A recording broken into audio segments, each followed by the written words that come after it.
Well, hello, Young and the Restless Daily Recap fans. Today's daily recap is for Wednesday, January the 18th, 2023. Wednesday, January the 18th. Well, today's episode to me was just a excuse me, a carryover from Tuesday. Not too much happened. We had, let me get off that picture. That's not where I'm supposed to start. I'm supposed to start here. And since I started here, subscribe to this YouTube channel. But listen, we had Phyllis singing the same old song to Tucker. You want revenge. You're the same person. It was just so incredibly boring, that conversation. And I just fast forwarded the majority because they were going to get nowhere. Phyllis was going to get nowhere, and she's starting to look as ridiculous as she sounds. Seriously. Instead of, you know what? I have warned everybody. Everybody. I even brought the criminal to town. Diane didn't, Phyllis did. Yeah, he would have found her, but Phyllis brought him. She keeps saying, Diane brought, no, you did, Phyllis, you did. Okay. And that didn't work. Rebuild your life. You sold your baby, the Grand Phoenix, the heart and soul of you, just so you could get involved with this vendetta with Diane, which was ridiculous. Now you don't have your hotel. And look, Chancellor Winters is not putting that much attention into that hotel at all. Phyllis needs to say, you know what? Let me lighten the load. Let me buy it back. Because she really hasn't, yeah, she did spend a lot of money because remember, the majority of the money used to buy the Grand Phoenix came from Nick. So she paid him back. So she doesn't have that much capital. She would have to make an offer, go to Devon, have Devon fund it for her so she could have her Grand Phoenix back. But that was just the worst move Phyllis ever made. I liked seeing her at the Grand Phoenix versus just whatever she's doing now, which is nothing. Ugh. So that was Phyllis and Tucker. So Chance, let's see, Chance goes to, what's his name, Stark's room, and he gives him a warrant, and he says, I'm going to search the premises. This is my personal stuff. So Chance says, read the warrant. I'm going to search your room. So Chance starts searching. He really doesn't find too much, but then he, puts his hand up under the mattress, and there are the schemes to Vicky, or the schematics to the apartment, the building that Nikki and Victor have their penthouse apartment in, and their apartment and the whole 9 yards. And he goes, that's not mine. Chance is like, oh, okay. He goes, whose is it then? Well, maybe it's the people that had this room before me. He goes, what a coincidence. The people that had this room before you just happened to leave schematics on a crime they planned to commit, knowing they're registered. They were registered here, although, and this would tie into everything. So then he goes, he's putting it in the evidence bag. And then he's talking about, there was a man about your build seen wearing a black hooded jacket. Do you have a black hooded jacket? No. So Chance is searching. No, actually, did Jack and Diane arrive then? I think maybe Chance found the jacket before Jack and Diane arrived. And Chance is like, well, what's this? And Stark's like, I've never seen that. That is not mine. I have never seen that before in my life. And it's about that time that Diane and Jack show up at Stark's front door. And I thought, why would they come there? Right? And so I think Chance answers the door. And he's like, Jack, what are you doing here? What are you two doing here? So Jack says, this is Diane Jenkins, the Kyle's mother. And I'm just here to help her settle an old debt. Because Stark has said, I'm in town to collect a debt from a friend. And he never named Diane, right? But when Jack and Diane come, we're here to settle a debt. I'm assisting her. She's settling a debt from Stark. And so Diane is like, he says, I owe him a debt, which I don't. And in my mind, I'm thinking, then what you there doing settling it? I mean, then what was there to settle? Right? Did you have money to give back to him? Because then if you did, the question comes to play, where'd you get the money from? Because he's been in jail for 7 years. So what money of his did you have? See, I mean, there's a whole lot. The way they spun that whole thing was ridiculous to me, right? So Stark is there and he realizes Diane was setting him up. When she wasn't there, he realized something was up because he went in to take a shower, right? And so he goes, she did this. And she's trying to set me up. She goes, I don't owe this man nothing. He's ever since he's been to town, he has been threatening me. He has been harassing me. He this, he that. And I want to get, I've had enough of it. And so then Jack goes, I vouch for her. Everything she said is correct. So then Stark is like, that is not true. And my thing is, Phyllis has a picture showing her hand all on his knee. So we got a lot of things that aren't going to add up, especially if Phyllis puts her nosy 2 cents into it, right? So now Stark is lunging for Diane, and Jack is getting in between because Diane is yelling at him too. And so Jack's in between, like, oh no, calm down, and Chance is trying to push Stark back, and he feels the necklace, the jewelry in Stark's pocket. And so he goes, well, looky here, what is this? So he pulls the necklace out of Stark's pocket. And Stark looks at Chance and say, she brought it here this morning. She, right. And she goes, I did no such thing. She stole it last night. And she goes, I was nowhere near Chicago. I haven't been in years. And so then Chance says, well, where were you last night, Miss Jenkins? And she goes, I was with Jack. I spent the night with Jack. I was with Jack all night. And Jack says, I vouch for that. Yes, she was. So Stark is like, you're not going to get away with this, Diane. He goes, if I go down, you go down. And then that's when he said, she brought this necklace here. Because initially when he said, if I go down, you go down, her face changed a bit.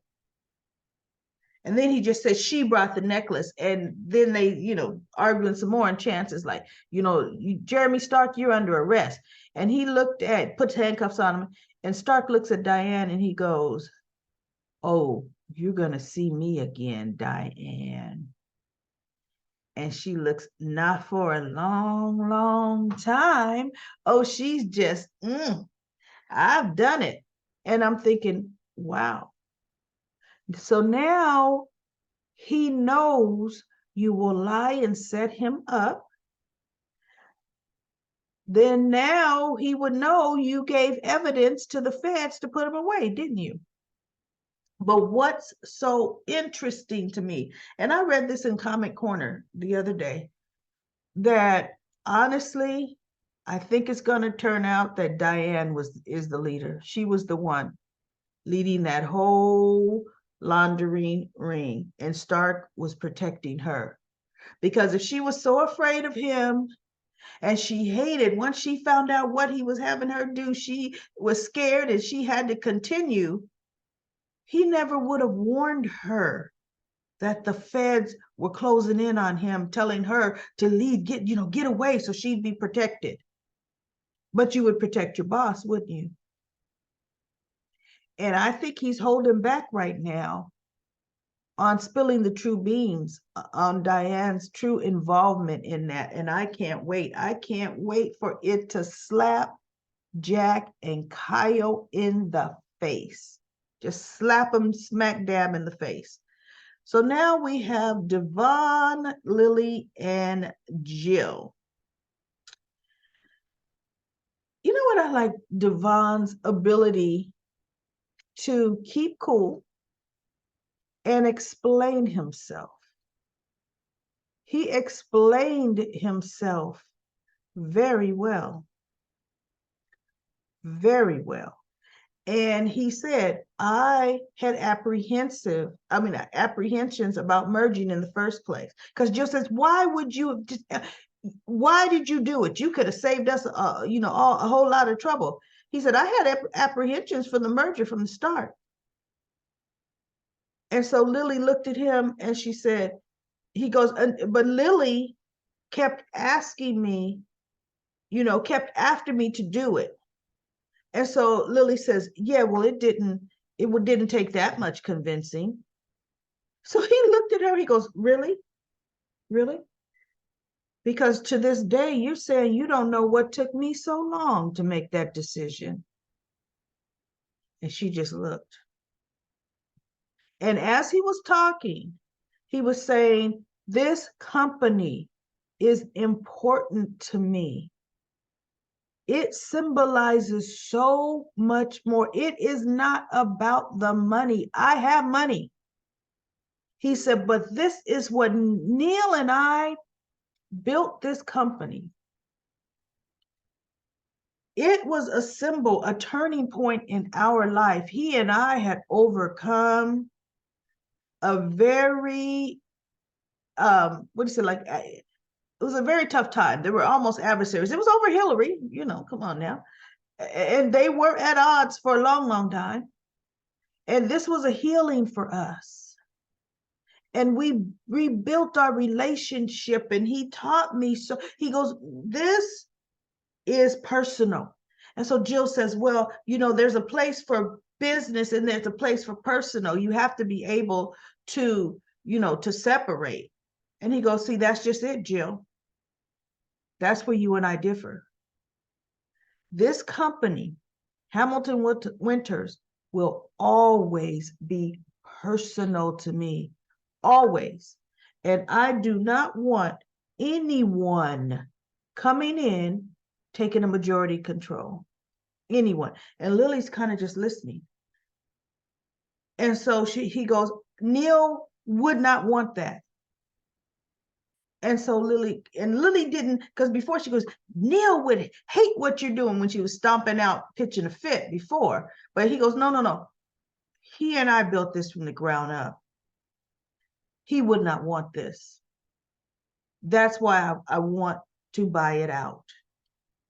And so Jill is like, but this is going to be costly for on both. He goes, and I'm aware of that. Devon should have said, and you know what? Oh, hold on. How many million? Let me go get my checkbook. He could have easily said, let me go get my checkbook, because here's what I'm going to do for you, Jill. The losses you incur from separating the company, I'll pay for it. I'll make up the loss in revenue. I'll write you a check today. We can estimate it, and I'll write you a check for it. Devon could do that, right?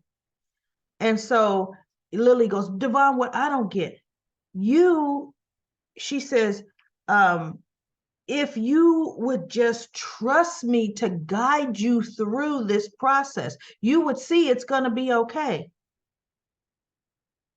And he looked at her and he goes, it has nothing to do with trusting you. He goes, but the simple fact that you and Jill can't see this is a bad idea, I have to trust my own instincts. I have to trust my own instincts. And it made zero sense to me what Lily said. You need to trust me to guide you through this process. She has never, ever done an IPO, and neither has Jill.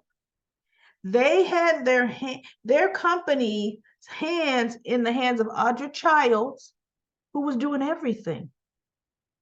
They don't know if what she did was right or not, because what she was doing was going to sabotage them, right?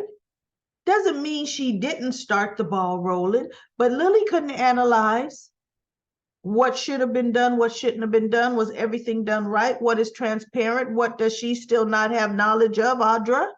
Lily doesn't know. Lily is barely learning how to be CEO of Chancellor. She said that as if she were the senior business person between her and her brother. And that is absolutely not true. Devon has more business savvy than Lily ever does, ever. Right? So he goes, nope. He goes, so I'm just saying, I really respectfully ask that you two allow me to buy out my company. Now, he kept it on that tone, right? Because he could have said, because you do know, I've already brought my lawyer up to speed. Seriously, I'm not playing with you two. I'm gonna win. Because he would win. But so then Jill says, Lily, what do you think? Because Jill said something about, it shouldn't be personal anymore. And Lily's like, I agree with you. And I'm thinking, Lily, that's not Lily. What do you think? You always agree with every single thing Jill says. You're a yes CEO. Yes, Jill. Yes, Jill. Devon is not a yes person. He goes, no, I don't want to do it. I don't care. Nothing you're going to say is going to make me want to go through it. No, you know? So Lily says, well, Jill, I think you and I need to take some time and just talk about this and see. So Devon said, fair enough. She goes, if you could just give us some time to talk. He goes, fair enough. Thank you both for both of your time. And Devon, he goes to, I think, Society. And Tucker's still there because Phyllis just left. Tucker's still there. Has nothing else to do. And Devon's like, are you still here? You still in town? And he's like, yes, I'm not going anywhere. So Devon had to reiterate to him, Tucker, I'm going to have nothing to do with you. Your best bet is to leave town.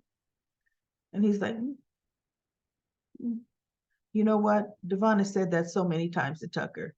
And Tucker always wears him down because that's his father. Devon always ends up giving Tucker an inch. He'll give him an inch. Tucker tries to take a mile. Devon will only give him an inch. Devon will pull that inch back. But then Devon will eventually give Tucker that inch again. Their relationship never truly goes too far, right? Because of the back and forth. So it shows Devon, he finishes his drink, leaves Tucker.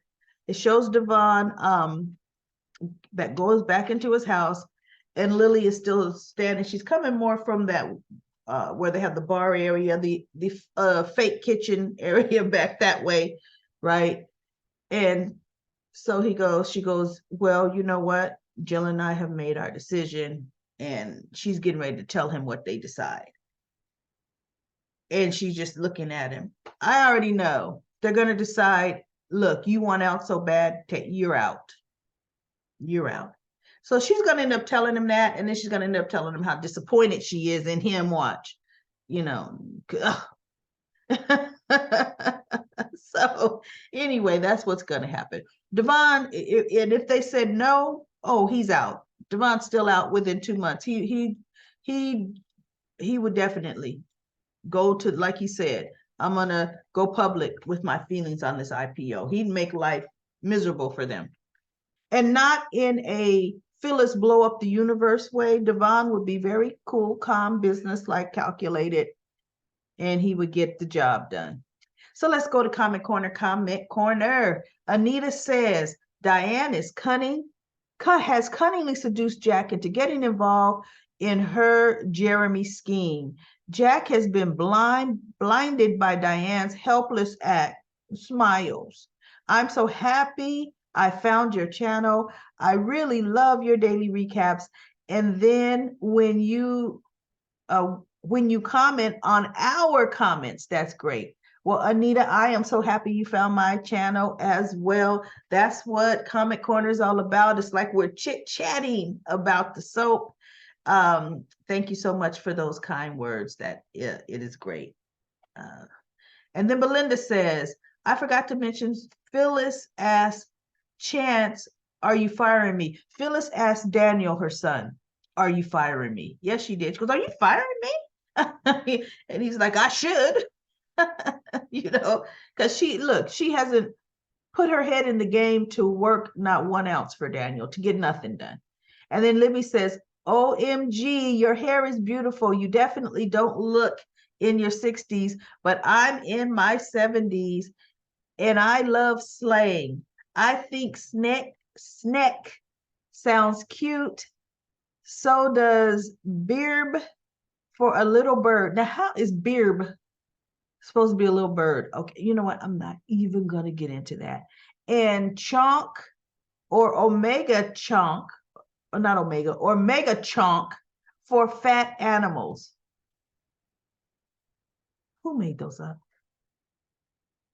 Look, let's get back to the initials.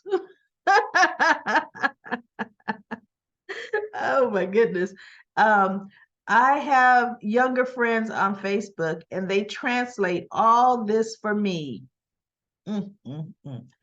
Dito's was a bad influence on me and I peeked ahead a couple of episodes. Y'all are going to be way surprised at how quickly the jewelry theft seems to resolve.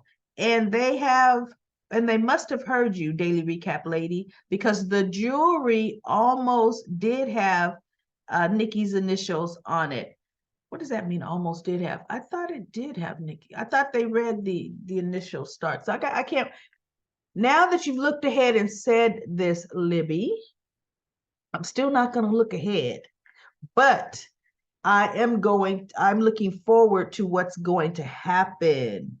I'm still waiting for more problems from that scheme, though. Yeah, me too. That's something's going to happen.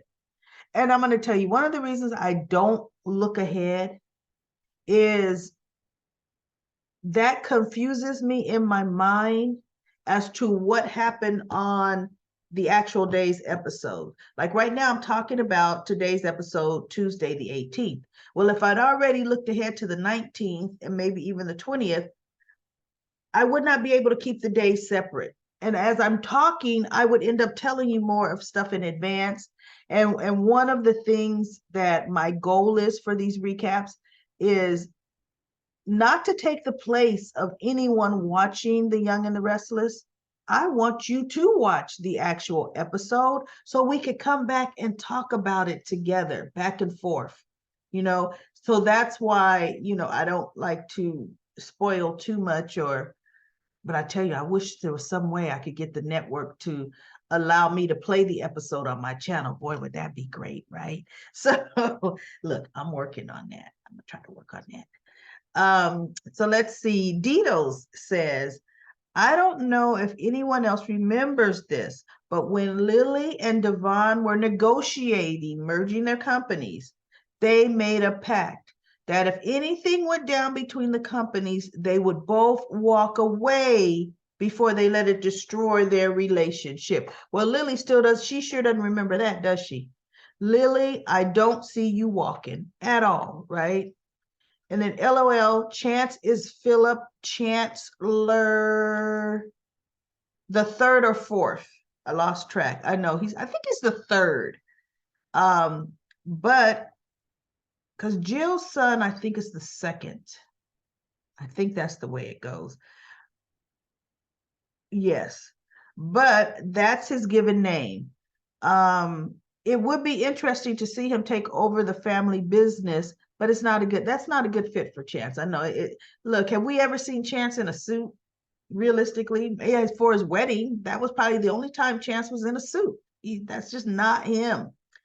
And then Sherry says, I remember that pact now that you mention it. Well, that's it for Comment Corner. Comment Corner. Thank you so much for all of the comments.